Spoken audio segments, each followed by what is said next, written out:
ବାଲେଶ୍ୱର ମହାବୀର ଆଖଡ଼ା ସଂଘ ପକ୍ଷରୁ ବାଲେଶ୍ୱର ବିଶିଷ୍ଟ ମଲ୍ଲଯୋଦ୍ଧା ସ୍ୱର୍ଗତ ଦିଲ୍ଲୀପ ଭୂୟା और ବୁନୁ ଭାଇଙ୍କ ଉଦ୍ଦେଶ୍ୟରେ ଶ୍ରଦ୍ଧାଞ୍ଜଳି ସଭା ଅନୁଷ୍ଠିତ ହୋଇଯାଇଛି। ଗୁରୁବାର ଅପରାହ୍ନରେ ସହରର ମଠସାହି ଲଣ୍ଡା ଗୋସ୍ୱାମୀ ମଠରେ ଆୟୋଜିତ କାର୍ଯ୍ୟକ୍ରମରେ ମହାବୀର ଆଖଡ଼ା ସଂଘର କର୍ମକର୍ତ୍ତାମାନେ ଯୋଗଦେଇ ସ୍ୱର୍ଗତ ବୁନୁ ଭାଇଙ୍କର ସ୍ମୃତିଚାରଣ କରିଥିଲେ।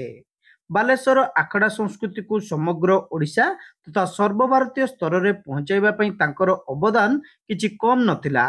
ଫଳରେ ସର୍ବଭାରତୀୟ ସ୍ତରରେ ଆମ ଆଖଡ଼ା ସଂସ୍କୃତି ସ୍ୱତନ୍ତ୍ର ପରିଚୟ ସୃଷ୍ଟି କରିପାରିଥିଲା।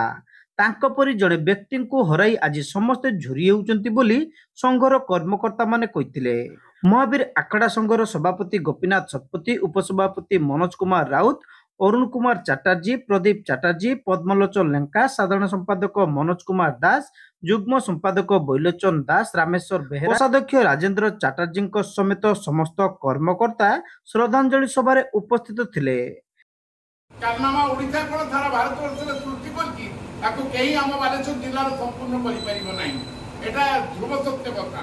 କିନ୍ତୁ କଥା ହେଉଛି ପବିତ୍ର ବିଶ୍ୱ ପ୍ରସିଦ୍ଧ ରଥଯାତ୍ରାରେ ଯେତେବେଳେ ରଜା ଛେରା ପହଁରା କରିକି ଚାଲନ୍ତି, ପୁରୀର ରଜା ଛେରା ପହଁରା କରିକି ଚାଲନ୍ତି, ସେତେବେଳେ ଦିଲ୍ଲୀପ ଭୂୟା ତାଙ୍କ ପାଖରେ ନିଜର ସମର କଳା ଦେଖେଇକି ଯେ ଚାଲିଥାନ୍ତି। ଦୁଃଖ ରହିଗଲା, ମରିଗଲେ, କିନ୍ତୁ ତାଙ୍କୁ ଆମେ ନେଇକି ମହୋଦଧିରେ ଶବ ସତ୍କାର କରିପାରିଲେନି।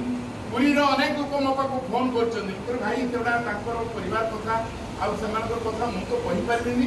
ଯେହେତୁ ମୁଁ ଜଣେ ସଦସ୍ୟ ସେ ଆଖଡ଼ା ସଂଘର, ତାଙ୍କର ଯେଦିନ ଶୁଦ୍ଧି ସଭା ହେବ ମୁଁ ସେଇ କଥାଟା କହିବି। ମୋର ଗୋଟେ ଦୁଃଖ ରହିଗଲା ସେଇଟା। ନହେଲେ ଆଉ କିଛି ନାହିଁ, ଭଗବାନଙ୍କୁ ମୁଁ ପ୍ରାର୍ଥନା କରୁଛି ସେ ଯୋଉଠି ବି ଥିଲେ ତାଙ୍କର ଅମରାତ୍ମା ସତ୍ୟ ଯିବ। କାର୍ଯ୍ୟକ୍ରମ ପ୍ରାରମ୍ଭରେ ସ୍ୱର୍ଗତ ଭୂୟାଙ୍କ ଫଟୋଚିତ୍ରରେ ସାମୂହିକ ମାଲ୍ୟାର୍ପଣ କରାଯାଇଥିଲା।